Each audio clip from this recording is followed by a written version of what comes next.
तो आज red day है और ये मैं इसलिए कह रही हूं क्योंकि आज इनकम टैक्स विभाग ने देश भर में एक साथ 100 से ज्यादा ठिकानों पर छापेमारी की। ये कार्रवाई आपको बता दें, मिड डे मील में कमाई, पॉलिटिकल फंडिंग में टैक्स चोरी और शराब घोटालों के सिलसिले में की गई। तो किन किन राज्यों में आज इनकम टैक्स महकमे ने ताबड़तोड़ छापेमारी की, जरा इस पर आप नजर डाल लीजिए। दिल्ली से शुरुआत होती है। दिल्ली से राजस्थान, उत्तर प्रदेश, उत्तराखंड, छत्तीसगढ़, महाराष्ट्र, कर्नाटक, गुजरात। तो ये वो तमाम राज्य हैं जहां पर ये आईटी विभाग आज पूरी तरह से एक्टिव मोड में रहा। तो रेड डे हम इसे कह रहे हैं क्योंकि इनकम टैक्स विभाग ने देश भर में 100 से ज्यादा ठिकानों पर छापेमारी की और ये कार्रवाई मिड डे मील में कमाई, जो मिड डे मील घोटाले की बात कही जा रही है कि इसमें किस तरह से गड़बड़ियां हुई हैं, और पॉलिटिकल फंडिंग में टैक्स चोरी और शराब घोटाले के सिलसिले में ये कार्रवाई की गई है। तो हमने आपको ये राज्य भी बताए हैं जहां जहां पर ये आईटी के छापे पड़े हैं, जिसमें दिल्ली, राजस्थान, उत्तर प्रदेश, उत्तराखंड, छत्तीसगढ़, महाराष्ट्र, कर्नाटक, गुजरात। तो पूरब से लेकर पश्चिम तक, उत्तर से लेकर दक्षिण तक इनकम टैक्स विभाग की ओर से ये आईटी विभाग जो पूरी तरह से एक्टिव मोड में रहा और ईडी के भी छापेमारी हुई और अलग अलग राज्यों में लगातार एक्टिव मोड में रहा इनकम टैक्स विभाग। तो आईटी महकमा जो है आज दिन भर एक्शन में रहा। सुबह सुबह ही इस छापेमारी की शुरुआत हो गई जो दिन भर चलती रही। दिल्ली से लेकर उत्तराखंड और राजस्थान से लेकर उत्तर प्रदेश तक आईटी टीम पहुंची और रेड मारी। छापे की ये कार्रवाई mid day meal, political funding. अब यहां पर सवाल हो रहा है कि जो छोटे छोटे दल बनाए गए हैं उसको लेकर दरअसल चुनाव आयोग ने सवाल खड़ा किया था कि ऐसी बहुत सी अनरिकग्नाइज्ड पॉलिटिकल पार्टीज हैं, छोटे छोटे दल हैं और इनमें जो फंडिंग हो रही है वो सवालों के घेरे में है। तो इसी को लेकर जो चुनाव आयोग की ओर से सवाल खड़े किए गए थे, उनकी सिफारिश के बाद दरअसल ये कार्रवाई हुई जो आज देश भर के अलग अलग राज्यों में देखने को मिली। तो 100 से ज्यादा ठिकानों पर यह छापे की कार्रवाई हुई और यह कार्रवाई जैसा कि हम आपको लगातार बता रहे हैं, मिड डे मील में कमाई, पॉलिटिकल फंडिंग में टैक्स चोरी और शराब घोटाले के सिलसिले में की गई। आपको यह भी बता दें कि पॉलिटिकल फंडिंग को लेकर जो अभी जिसका मैं जिक्र कर रही थी वो किन किन राज्यों में यह रेड मारी गई है। तो आपको बता दें, दिल्ली, राजस्थान, उत्तर प्रदेश, उत्तराखंड, कर्नाटक, हरियाणा, ये वो तमाम राज्य हैं जहां पर ये छोटे छोटे दलों की बात की जा रही है और जो फंडिंग है वो सवालों के घेरे में है कि कहां से आ रहे हैं ये फंड्स। और अब आपको बताते हैं कि मिड डे मील को लेकर कहां कहां पर आईटी की रेड मारी गई। राजस्थान, दिल्ली, महाराष्ट्र और उत्तराखंड।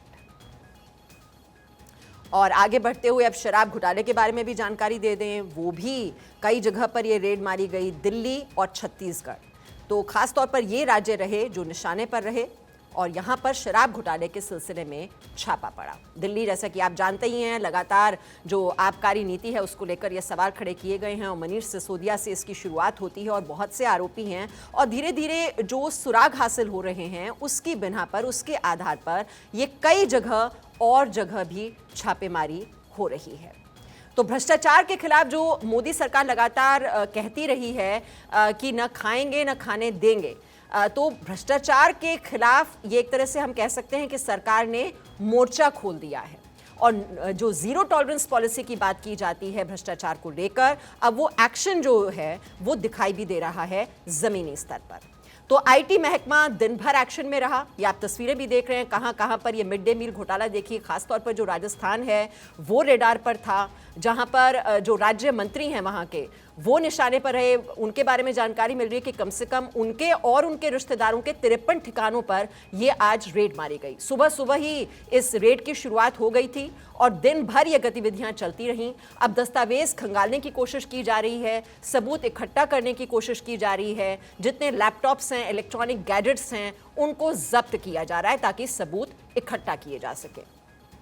तो जहां जहां ये काला धन है, अब एक एक पाई का हिसाब देना होगा क्योंकि ये टैक्स पेयर्स का ही पैसा होता है और किस तरह से ये अलग अलग जगहों पर पहुंच जाता है और जहां पर ये काला धन जमा किया जाता है उसके बाद उसका स्रोत पता करने के लिए और वहां तक पहुंचने के लिए जो तमाम जांच एजेंसियां हैं वो एक्टिव मोड में आ जाती हैं। और इस वक्त नीतीश कुमार कुछ कह रहे हैं, आइए सीधे आपको यहीं लिए चलते हैं। तुरंत। आपने कहा हम कह रहे हैं किसी को कि आप आइए इधर, हम क्या के लिए कहेंगे किसी को आने के लिए। नहीं एक सेकंड सर, आपने कहा बिहार में विपक्षी पार्टियां 7 पार्टियां एक साथ हैं। अगर कुछ दिनों पहले ही परसों की खबर है कि प्रशांत किशोर जो आपकी पार्टी का हिस्सा रहे हैं पहले स्ट्रेटेजिस्ट के तौर पर ही, उन्होंने सही एक स्टेटमेंट दिया है जिसमें उन्होंने कहा कि जो बिहार में हुआ उसका देशव्यापी असर नहीं होगा। सवाल सिंपल है, अरे इस वो कोई पूरे मतलब प्रकरण है। में नीतीश कुमार का ये क्या एक छोटा सा सवाल और है। सुन लीजिए, बता देते हैं। नीतीश कुमार के वो आदमी तो मेरे साथ आया ना, लेकिन बाद में हम सुझाव दिए कि ये सब काम वो सब छोड़िए, नहीं माने। दूसरा देश भर में कितना पार्टी का काम करते रहे, तो उसका वो धंधा है। अब बिहार में वो अपना जो करना चाहिए करे ना भाई, उससे क्या मतलब है? उसके स्टेटमेंट का कोई अर्थ नहीं है। एक बात जान लीजिए, आप उसके बोल रहे हैं उनके बारे में, तो उनको पता है, कुछ एबीसी मालूम है 2005 से क्या काम हुआ है। तो हाँ, ये लोग को मालूम है अपना पब्लिसिटी लेने का, स्टेटमेंट देने का और कहने का, ये सब का एक्सपर्ट है, वही सब अंड बोलते रहता है। कोई मतलब है क्या? 3 दिन आप दिल्ली घूमे, 3 दिन और आप जान लीजिए, अगर कोई इस तरह की बात बोलता है तो आप समझ लीजिए मन होगा कुछ, बीजेपी के साथ रहने का मन होगा, बीजेपी का भीतर से मदद करने वाला मन होगा, और क्या ये सब चीज है। इसलिए सब चिंता मत करिए, उसका कोई मतलब नहीं है। हाँ, आप जान लीजिए हम काम करते हैं। अब आप जानते हैं बिना मतलब का हम बात में तो नहीं लगते, काम में लगे रहते हैं। और कौन जानता है साहब, जो इतना ज्यादा हम लोगों ने सब कुछ किया है, आपदा की स्थिति को देखने का एक एक काम कौन करते हैं। अभी हम जो जाएंगे कल के बाद हम और किसी चीज को देखें सिवाय इसके कि कहाँ पर कौन प्रभावित है, एक एक को जो मदद मिलना चाहिए हम कब से दे रहे हैं। जरा याद करिए ना, 2007 से कितना काम किए, जितना हम लोग अपने यहाँ काम किए हैं, जो एक एक चीज कल ही जा रहे हैं। जो भी हो रहा है, पितृपक्ष तो शुरू होने वाला है परसों, लेकिन उसके लिए जो हम काम किए हैं, अब जरा देख न लीजिए कोई भी चीज का जो काम करते। अभी लोग कभी कोई काम किया है? अरे भाई देखिए, कोई का सलाह देने का और ये करने का और प्रचार करने का काम जो करने वाला अगर समझता है कि काम से कोई मतलब है। सर, मिशन 2024 में आप लगे हुए हैं, लेकिन बीजेपी भी बिहार में आपको छोटे मार्जिन पर रोकने की कोशिश करेगी। अमित शाह का दौरा हो रहा है बिहार में, सीमांचल से शुरुआत हो रहा है, पूरा कोशिश करें। मणिपुर में पार्टी उनको जो मन में आवे वो कोशिश करें। हम तो आपको बता दिए, ये लोग के पास जो भी होगा कोशिश, इसलिए कि समाज में थोड़ा सा टकराव पैदा हो। और हम लोग सबको कहेंगे कि बिल्कुल टकराव नहीं पैदा हो, और उनको अपना मतलब है करे ना अपना। ठीक मालूम है बिहार के लिए जो काम हुआ है, आज जब हमसे अलग हुए तो कहाँ रहे, कितना सीट आया 2015 में, जरा बताइए ना आप क्या आया था। तो इसलिए सब अच्छी तरह जान लीजिए, सबका कोई मतलब नहीं। हम साथ ही रहे तो हमको नीचे किसी का, जितना मेरा बेचारा हार गया, वो एक एक आदमी बोला कि साहब हमारे खिलाफ किया, ये लोग जीत गए, वो भी सब कहा कि हम लोगों का साथ नहीं दिया, और हम लोग उन लोगों का मदद कर रहे थे, तब उनका संख्या हुआ। तो आप जरा जान लीजिए, जो मर्जी आवे करे, हम लोगों का भाई अब क्या करना है। हम लोग तो इतना ज्यादा इन लोगों का बात मान करके साथ हो गए। अब पार्लियामेंट के चुनाव में हम लोग साथ थे, तो बिहार में इतना ज्यादा हो न गया। अब उसके बाद जो मन करे इन लोगों को वो करें, जैसी इच्छा हो वो करे, जहां जाकर के जो बोलना हो बोले। अभी क्या हुआ था, इन लोगों का कॉन्फ्रेंस था, हमारी तो किसी से मुलाकात थी, चूंकि हम कोरोना के पीड़ित हो गए थे, तो हम तो अपना कन्फाइंड थे अपने कमरे में। लेकिन इन लोगों ने क्या कहा कि हम लोग 2000 सीट के लिए, मैंने 43 हम जीते, तो 200 सीट के लिए वो करेंगे। 243 में 43 हम लोग। इधर कौन कौन चीज बोल रहे थे, तो सीबीआई ये सब आप समझ रहे हैं। आप जरा ठीक से, आप में से कई लोग बिहार के भी हैं और कई लोग नहीं हैं, जरा ठीक से जान लीजिए बिहार के अंदर की स्थिति।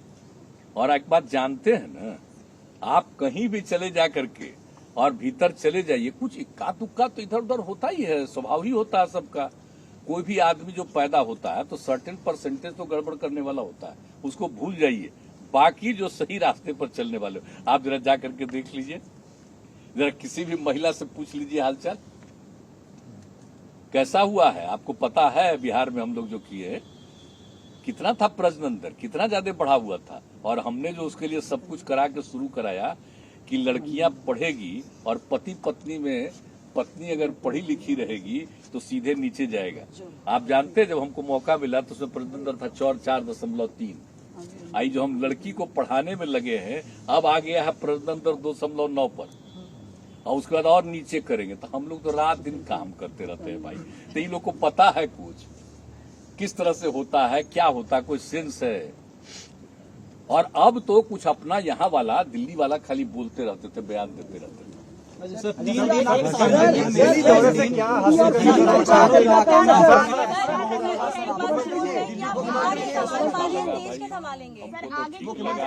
सब लोगों का रिस्पांस ठीक था और जहाँ पर भी गए वहाँ पर के स्थानीय लोगों का भी अच्छा था रिस्पांस।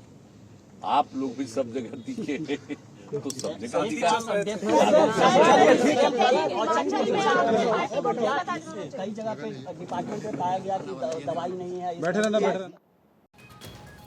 तो 2024 का चुनाव बहुत अच्छा होगा, विपक्ष को एकजुट करना चाहता हूं, ये नीतीश कुमार कहते हुए एकजुट विपक्ष देश के हित में होगा।